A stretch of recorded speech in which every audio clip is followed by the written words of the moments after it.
Hey guys, what's going on? Welcome back to the channel. First video I've made in a while now, and I'm about to explain why. Before our fall rally, RK rally, we were going down to Knoxville, Tennessee. I had the GTR, and about 2 weeks before, went and got an oil change. Everything was running great, took it to the track, no problem. So as I'm on our way to our driver's meeting, doing 65 miles an hour, 6 gear, very low RPM, just cruising. I'm actually off the gas because I'm about to get off the freeway on the ramp. I heard a loud thud, and it almost felt like it was a front diff or transmission. So obviously I tried to, kind of coast it to the side of the road. As I'm coasting it, I start hearing this, metal on metal, really terrible noise. Obviously not good. So I start pulling off, I throw it in neutral. As soon as I throw it in neutral, everything shuts off. I mean, power steering, motor, electronics, everything. So I muscle it over to the shoulder. I pop the hood right away. Don't smell anything really. Don't see anything that looks terrible right off the bat. As I'm sitting there, I'm on my way to go and talk with everybody coming on our rally. So I have 50 plus people meeting us at this location in a half hour. So luckily I was only about 15 minutes away, and my brother in his new M6 was only about 10 minutes away. So I called him really quick, called the tow truck, and as I'm waiting there, about 5 minutes after I pull over, by the way, I'm one of the busiest off-ramps, around where I live. There's probably 200 people that have passed me at this point. I had a couple cops pull over, ask me if it's okay. I had, guys in Camaros and Mustangs pull over, ask me if I'm okay.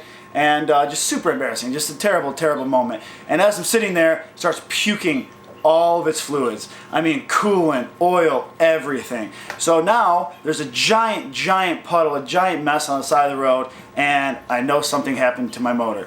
So then I got picked up, made it over to the meeting.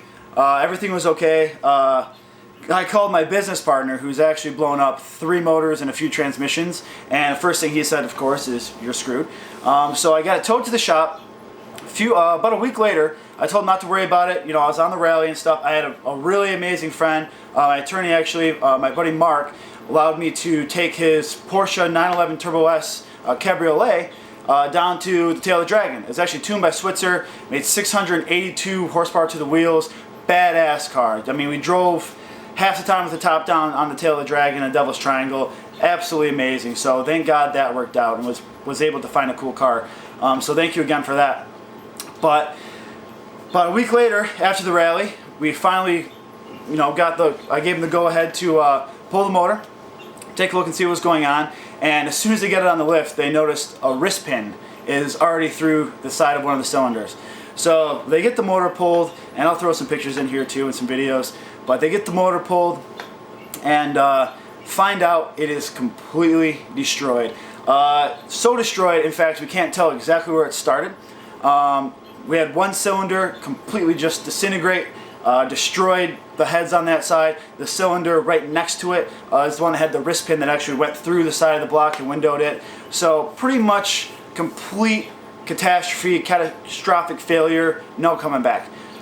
So, over the past, few weeks we're in between there, as we're going over bills, quotes, and estimates and what I really want to do with the car.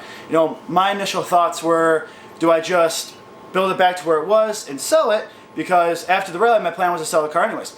So we're kind of going over that option, and then the second option would be doing a 900, capable wheel horsepower build. And obviously, as the numbers come in, start adding up pretty quickly. GTRs are not cheap, and there's definitely GTR tax on a lot of things, so it adds up pretty quick. Kind of going back and forth, just kind of weighing my options, what I wanted to do, and I came across a Facebook post. And turns out some guy was looking for a roller. He wanted something clean. Had some mods done to it. Didn't really matter. So I threw a photo up in there.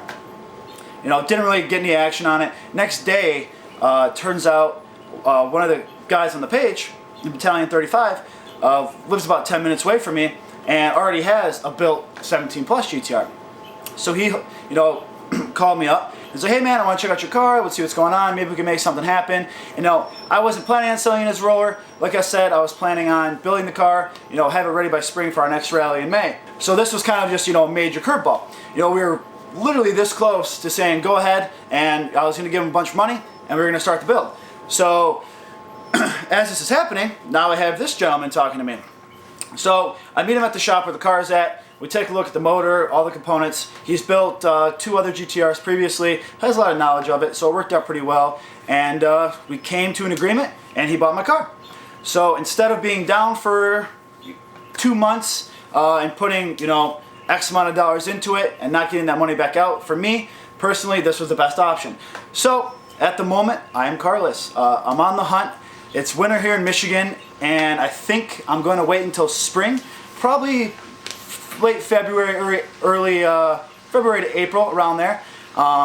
See kind of if anything really catches my eye. I have a few ideas right now, but as of now, I am just an all-black Dodge Ram owner. So definitely gonna have to get something so we can rally and have a lot of fun. But that is the story. That's why you haven't seen any videos of it. I might throw up a few older videos again, maybe some clips here and there if I find some on my computer.